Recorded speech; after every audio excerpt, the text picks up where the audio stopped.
Hey, what's going on, guys? My name is Sean Arnold, and today I'm going to be continuing my explanation of what card advantage is and how to improve your deck.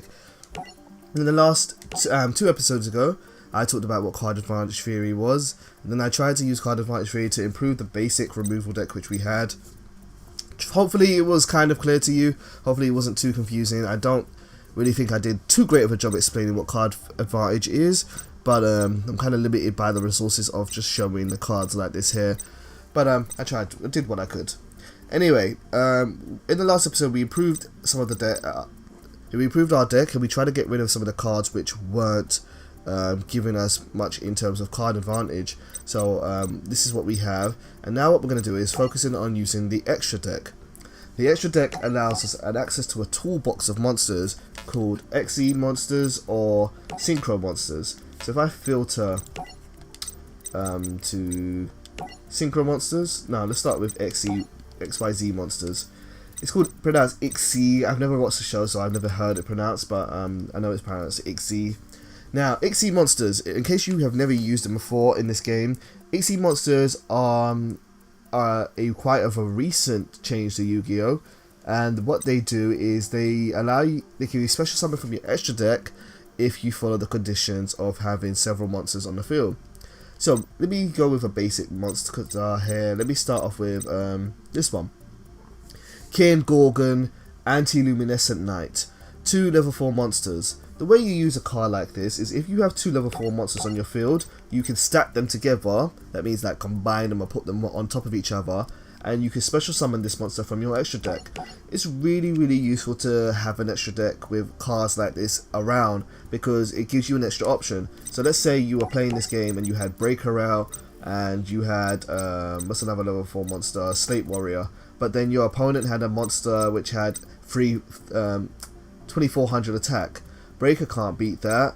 Slate Warrior could kind of beat that if he's got his effect in place, but he might not be able to. Instead of doing that, you could actually just you could just special summon Cain, or was it Cain Gorgon? It's a really weird name. Cain Gorgon, and then he will give you just a different option or a different way of using your cards. So really, you want to just use whichever ones are available to you, making sure that they are easy to summon. Ones like this one here, Soul of the Silver Mountain, requires 2 level 3 Earth monsters. I don't think I have many Earth monsters in my deck. I have Hyena, that's an Earth monster. I have Marauding Captain, that's an Earth monster. What else is level 3 in Earth? But that's really it. So I can put them in there for fun if I wanted to.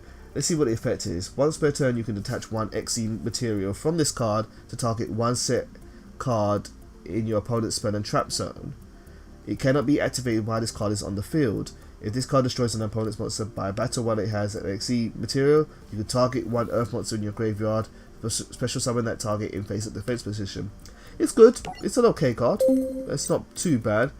But I would rather summon Giga Brilliant. This is really much more simple. Once per turn, you can detach 1 XE material from this card. All face-up monsters you control gain 300 attack. So I'm just going to add some XE monsters to this extra deck that we have here. This one here, he's very useful. Diamond Direwolf is very versatile. I'm going to add him in. I'm going to add him in as well. I'm going to add you in. And I might take some out later on, but I'm just going to add them in for the time being. Now, by using XE monsters, it will change the face of our deck or the shape of our deck. Man-Eater Bug and Magician of Faith become a little bit less useful to us because we can't put them into any XE monsters, only because I don't have any level 2 or level 1 XE monsters available to me right now, but we're still going to keep them around just for the sake of their effects. As well as XE monsters, you could also use synchro monsters. So if I go to my filters, oops, no, trunk, there we go, and then synchro monsters. Synchro monsters, the way you summon a synchro monster is by having a tuner monster and another monster, a non-tuner monster, and their levels must add up to that of the synchro monster. So first of all, we need tuner monsters. If I go back, if I use this filter list actually, I can look for our trunk for the tuner monsters we have, and the list is down here. I've got to take off the card frame filter. Remove it, there we go. So these are all the tuner monsters which we have in our deck, and you will have quite a few of these if you start the game, because you get a basic synchro deck when you start this game.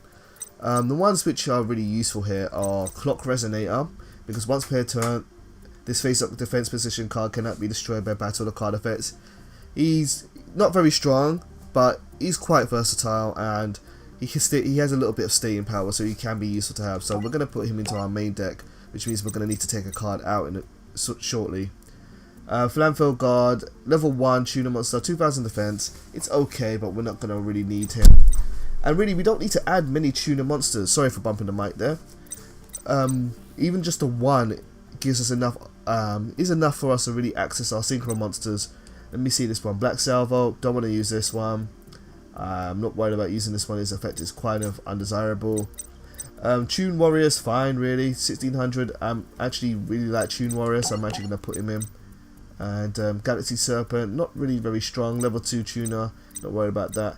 And yeah, that's it. I'm just going to use those monsters which are tuner monsters. Now, that means I do need to take out 2 monsters, so I'm going to take out the Man-Eater Bugs, just because they're not really useful to us. Now, with Tune Warrior and Dark Clock Resonator, they're both useful because they're both level 3, which means they can go into the level 3 XE monsters, such as Giga Brilliant and not Silver Mountain because they're not of Earth, but Giga Brilliant. Giga Brilliant's great. And now we can put some synchro monsters in for them to go in, for them to work with. In our deck we have level 3 monsters, so 2 level 3 monsters adds up to 6, so we can do level 6 synchro monsters.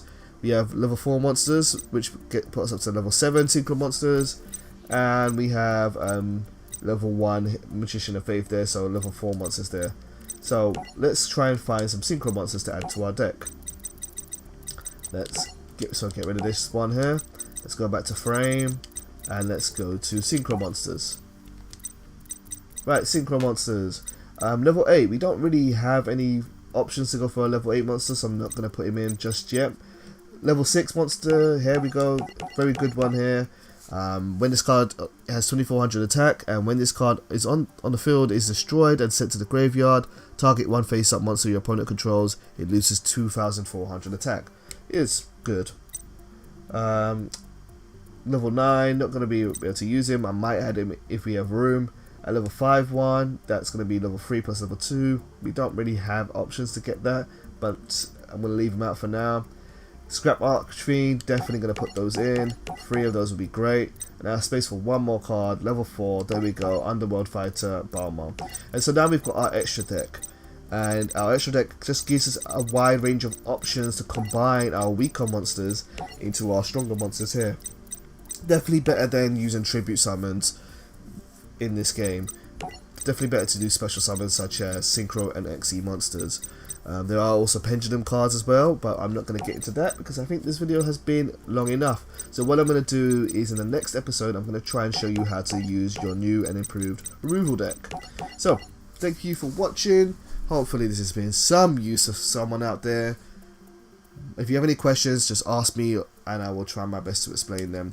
In the future, once I've used this deck quite a bit, I'm going to show you when card advantage stops being so useful as a theory to go by, and how to kind of get over card advantage. So thank you very much for watching, much love, take care, and goodbye.